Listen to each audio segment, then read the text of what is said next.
Good news, SSS pensioners pwede nang makasali sa social pension ng gobyerno matapos nga pong aprobahan ng House Committee of Appropriations itong Universal Social Pension Bill kung saan magbibigay po ng buwanang pensyon sa lahat ng senior citizen. Kabilang na po ang SSS, GSIS at PVAW pensioners. Magkano ang makukuha? Paano makasali? Lahat ng yan ating aalamin sa video na ito.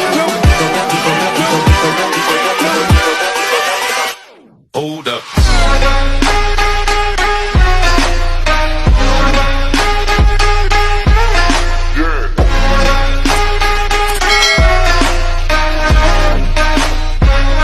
Hello mga ka-vlogs, saan ka mang dako sa mundo? Welcome dito sa aking YouTube channel. Kung bago ka pa lang dito, nais mo mga informative content na narito sa aking channel, ay maaari nyo pong i-click ang ating subscribe button pagkatapos mong panoorin ang video na to at maaari ka maging miyembro dito sa aking channel sa pamamagitan ng pag-click ng join button. Mamili ka ng mga perks na nais mo mga ka-vlogs. Hello po sa lahat ng mga GSIS, SSS, PVAW at veterans pensioners dahil magandang balita matapos nga pong aprobahan ng House Committee of Appropriation mga ka-vlogs sa Kamara itong nakabinbin na Universal Social Pension Bill kung saan naglalayong magbibigay ng buwanang pensyon hindi lamang sa mga indigent na Filipino senior citizen maging sa lahat ng mga Filipino senior citizen anuman ang estado ng iyong pamumuhay. Narito po panoorin natin ang buong detalye.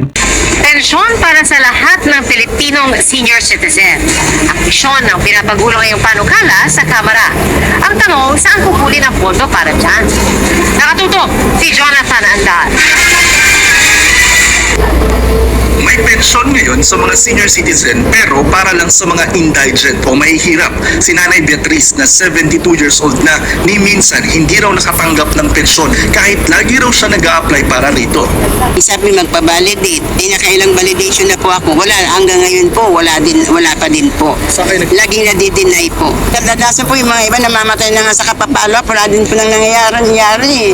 Kaya sabi ko, pigilan ko na lang mag-follow up. Yung pa ikamatay ko. Sa ngayon may nakasalang na panukalang batas sa Kamara na kapag naisa batas, lahat ng senior citizen sa bansa magkakapensyon na.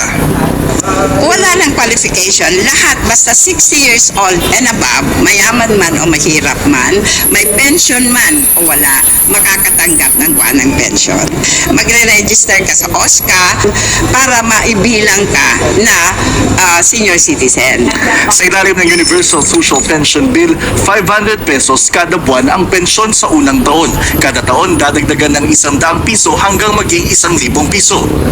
Para maipatupad, kakailanganin ng 89 billion pesos na pondo para sa tinatayang 10.5 million na senior citizens. Ang tanong, saan ito kukunin? Sabi ni Congressman Loreto Amante, Vice Chair ng House Senior Citizens Committee, batay sa pag-aaral, kaya umanong pondohan ng national budget ang pensyon ng mga lolo at lola nang hindi umuutang at walang ahensyang mababawasan ng budget. Pero malayo pa ang tatahakin ng panukala. Inaprobahan ito kanina ng House Committee on Appropriations bago isasalang sa plenaryo. Kapag lumusot na sa Kamara, kailangan itong dumaan pa sa Senado at kapag naaprubahan din, kailangan ng lagda ng Pangulo para maging ganap na batas.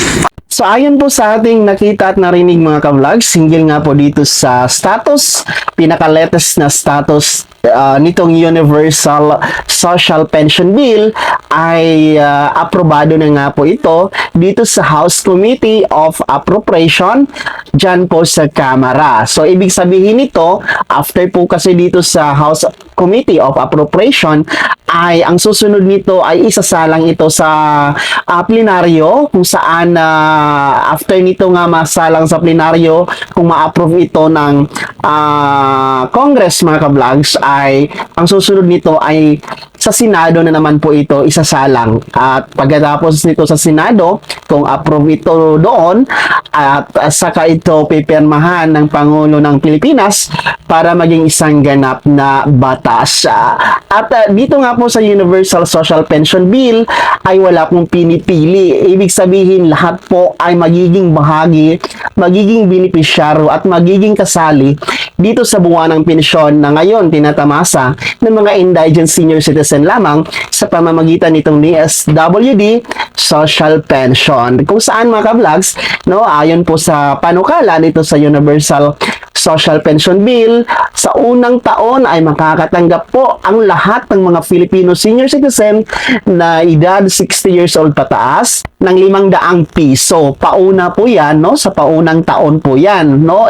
Every year, bawat taon ay madadagdagan ng 100. So, pangalawang taon ay magiging 600 pesos.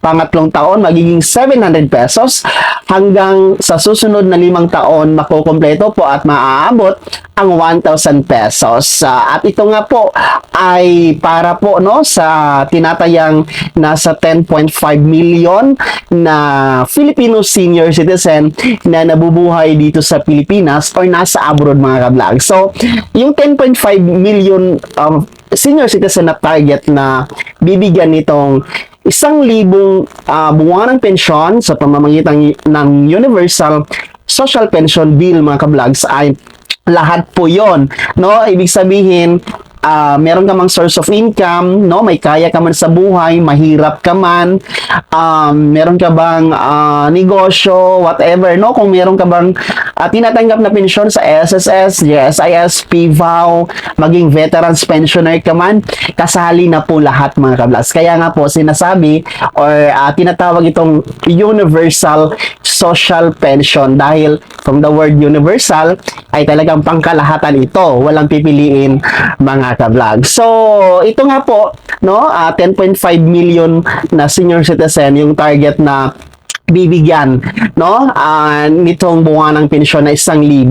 Sa ngayon kasi dito sa DSWD Social Pension mga ka-vlogs kung saan 1,000 nga po yung natatanggap ng ating mga DSWD Social Pensioner Beneficiaries ay nasa mahigit 4 million lang, no? Nasa mahigit 4 million lang yung mga beneficiaryo nitong DSWD Social Pension. Kung saan itong 4 million mahigit na indigent po ito mga ka-vlogs, no? Ibig sabihin yung mga mahihirap talaga. So, dito sa 10.5 million na target na bibigyan nitong Universal Social Pension beneficiary mga ka-vlogs ay ito yun, pangkalahatan na po yun. Ang nais po bigyan ng ayuda bawat buwan na 1,000 mga ka-vlogs. Itong Universal Social Pension Bill na tinatayangan na sinasabi na 500 yung ibibigay sa unang taon ay nangangailangan po daw ito ng mahigit 89 billion, no? 89 billion pesos ang kailangan ng pondo nito para maibigay ito sa mahigit nga na 10.5 million na mga beneficiaryo. So, sa mga nagtatanong baka hindi kakayanin, saan kukunin itong pondo na 89 billion? Kakayanin ba ito ng pamahalaan? Ang kasagutan naman po ng ating mga mambabatas, no, batay na po sa kanilang pag-aaral kasi inaaral naman nila yan, no, batay naman sa resulta ng kanilang pag-aaral ay talagang kakayanin ng gobyerno ng Pilipinas na mapunduhan, maibigay itong 89 billion na kailangan sa unang taon para maibigay ang Universal Social Pension mga ka-vlogs, no, na hindi na kailangang mangutang ng bansa natin, no, sa ibang bansa, hindi na kailangang tapyasan or bawasan yung pondo ng bawat departamento or ahensya para mapunduhan itong 89 billion sa unang taon ng pagpapatupad ng Universal Social Pension. So talagang kakayanin, and I believe naman no sa aking sariling opinion ay talagang kakayanin ni government, no, dito sa Pilipinas, ang gobyerno natin talagang kakayanin dahil meron na kasing pag-aaral na inilabas na magiging maibigay ito, no, ng gobyerno.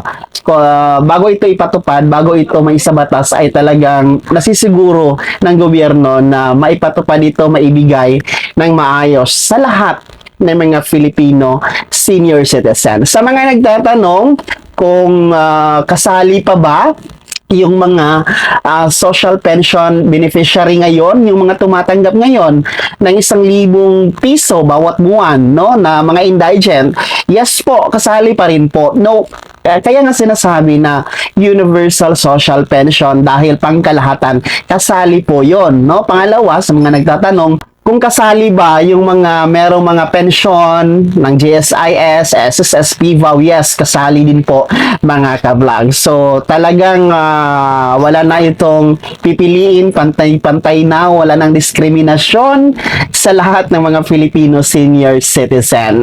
Kaya ngayon, no, bago po ito maipatupad, kasi mabilis lang naman po ito kasi after ng sa plenaryo sa Kamara ay sa Senado na ito, no? At habang tayo ay nag-aantay na maging isang ganap na batas, itong Universal Social Pension Bill, ay inaanyayahan po ang lahat na magparehistro sa NCSC database. Sa mga hindi pa po nakakaalam, ano itong NCSC? Ito po yung National Commission of Senior Citizen, kung saan online po ito mga ka-vlog. Sa ngayon kasi wala pang opisina na per region itong NCSC kasi bago pa lang sila, no. Ang NCSC po ay under the office of the President, no, sa pamumuno po ng NCSC Chairman Attorney Franklin Quijano. So magkakaroon kasi, sinasabi ng batas, magkakaroon ng transition from DSWD to NCSC, no, dahil si DSWD pa ngayon ang namamahala ng pensyon, lahat ng ayuda, benefits ng mga senior citizen. So sinasabi kasi ng batas, kailangan meron ng transition from DSWD, ipapasa niya na to NCSC ang pamamahala, para si NCSC na po yung tututok talaga sa mga benepisyo, pribilehiyo, kasama na po ang pensyon ng lahat ng mga Filipino senior citizen. Alam naman natin, dito sa DSWD, talagang marami silang trabaho mga ka-vlogs, no? Isa na dito nga yung mga senior citizen natin, isa sa kanilang jurisdiction, kaya medyo mabigat sa kanilang part, no? Marami silang kaakibat na responsibilidad. So mas maigi na magkaroon po ng paglipat ng pamamahala from DSWD to NCSC mga ka-vlog. So sa mga hindi pa po nakaparegister online dito sa NCSC database, ang website po ay ang www.ncsc.gov.ph. Online lamang po yan mga ka-vlogs, no? Magpaturo kayo kung hindi kayo marunong gumamit ng gadget para mag-register online. Maaari kayong magpa-assist sa inyong mga anak, apo, kapamilya, kapitbahay, or maaari din po kayong magpa-assist dyan sa inyong barangay, no? Mga barangay senior citizen organizations mga ka-vlog. So madali lamang po yan, no? As long as meron kayong RRN or the registration reference number, kasama po ang PKU number, ayan, register na po kayo niyan mga ka-vlog. So ulitin ko, habang inaantay natin na magiging aprobado itong Universal Social Pension Bill, abay magparehistro na kayo sa NCSC database. So magandang balita po sa lahat ng mga SSS, GSIS, PVAW pensioners na nag-aantay na masama sa ayuda ng gobyerno, dahil talaga namang hindi matatawaran ang sakripisyo ng ating mga pensioners, no, na nagtatrabaho pa noong mga kabataang days, naambag nila sa paglago ng ekonomiya ng ating bansa. Kaya karapat-dapat na maging bahagi dito sa ayuda, pensyon na binibigay ng gobyerno, no, sa lahat ng mga indigent Filipino senior citizen. So good job po sa ating mga mambabatas na nagpupursige na maging isang ganap itong Universal Social Pension Bill. Sana'y naging gabay ang video na to, kahit pa paano nabigyan tayo ng bagong kaalaman, bagong idea, at atin pong napag-uusapan ang mga mahalagang bagay na may kinalaman sa ating mga Filipino senior citizen. Hindi ka pa nakasubscribe dito sa aking YouTube channel, maaari nyo nang i-click ang ating subscribe button na nasa baba. Huwag niyong kaligtaan na i-turn on ang notification bell. Ilagay mo sa all para updated ka sa lahat ng mga videos na i-upload ko. Maaari mo ding i-like ang video na to. Kung meron ka pang mga katanungan, maaari nyo i-komento sa comment section na nasa baba. And paki-follow na din po ang aking official Facebook page na nasa screen nyo. Ako po, si Daniel Timpawan, na nagsasabing dito sa aking YouTube channel, Pawang Katotohanan at lahat totoo lamang.